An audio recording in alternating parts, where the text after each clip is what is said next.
didn't really have any expectation it would hit as big as it did. I mean, obviously when you make these things, you have a lot of passion and a lot of expectations for it, but the way it took off was way beyond our expectations. Doom was out, and Apogee also had their own Rise of the Triad game, and just a ton of other 3D games like that. So that's where it was decided to take Duke 3D.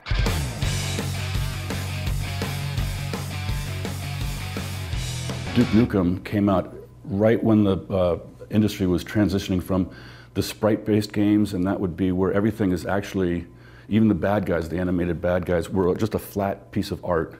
And as you moved around them or they moved around, it would just orient itself differently.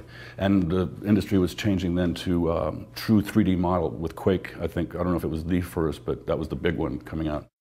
It was decided once we went 3D, you can explode the world a lot larger than it used to be. So the personality and the character and the attitude came through. But even a lot of that wasn't until the end of the game, because as we said earlier, I did the voice of Duke Nukem, just 2 words in Duke Nukem 2.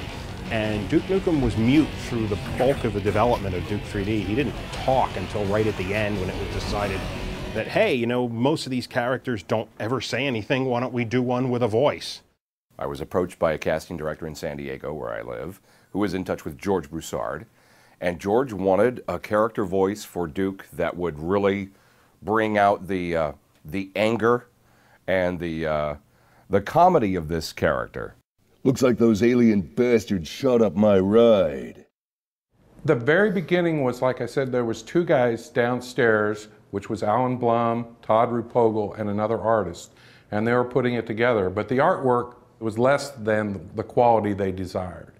And based on that, that's when George Broussard got together with Todd and Alan and decided that they were going to throw our entire development team, the in-house development team at Apogee and now 3D Realms, at the project.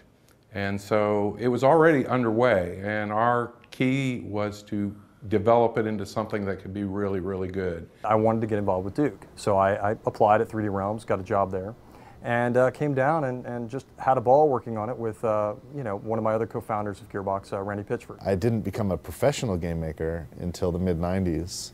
I didn't even imagine that such a thing was possible. It was always a hobby for me. So I looked around and I eventually I got some job offers, and I accepted a job offer in Texas. And I came out to work for a company called 3D Realms. And the first game that I got involved with as a professional game maker was Duke Nukem 3D. Duke Nukem 3D was the hit that it was because of for multiple reasons. Again, we got to spend most of our time making it fun. We play tested the hell out of it. We played every level over, and every night we would play test the game. Which is not typical nowadays. That was one of the most fun recording experiences I've ever had, doing Duke 3D. The writing on the game, the lines that I had to deliver were outrageous and funny to me. I would say that the recording sessions took perhaps a little longer than they should have, because I had a hard time keeping a straight face reading some of the Duke Nukem lines. I came here to kick ass and chew bubble gum, and I'm all out of gum. We would sit around and somebody would have an idea about, oh, it'd be cool if he said this, or it'd be wonderful if he went ahead and shot this Mickey Mouse character, or I shouldn't say Mickey Mouse, a mouse-type character at an amusement park, or something like that, and then say, man, that was annoying. Almost all of the really good ideas would start, we'd all, like, either smoke breaks or while we're eating, someone would have a little spark of an idea. And then a second person would add to it, like 5 minutes later, think, oh, you know what else? And then the third person. And once that third person had added their part, the idea was just like, yeah, we got to do that. And as I recall, I'm not sure exactly if I remember correctly, but that was how somebody thought to have this lizard monster drop poop every once in a while. And then we have Duke Nukem, when he steps in it, he'll leave footprints. And then that turned into the footprints that we used quite a bit for stepping in anything.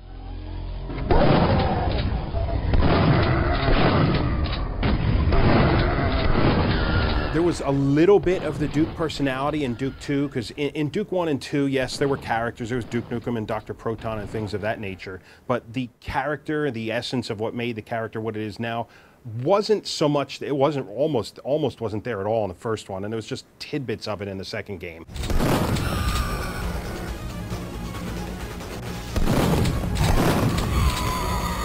Come get some.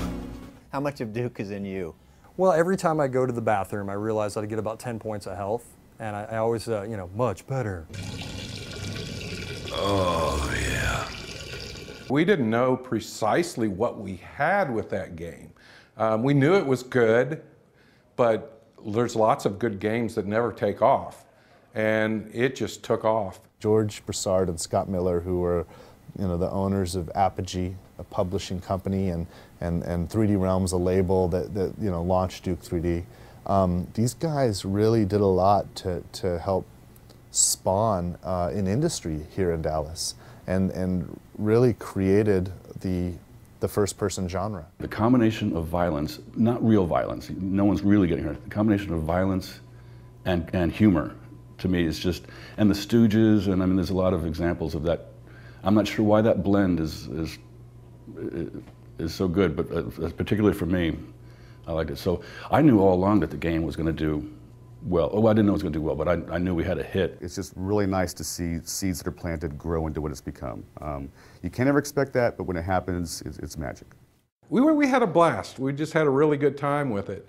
The question was, what were we going to move on to next? And I think, in my case, I moved on to another game called Shadow Warrior, which came out shortly after that. But Alan and Todd and a few other people, basically they were already delving into the next project, which was Duke Nukem Forever. People just want to play stuff.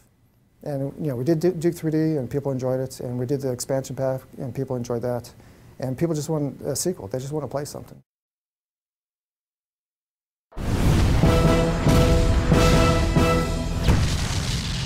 Come get some.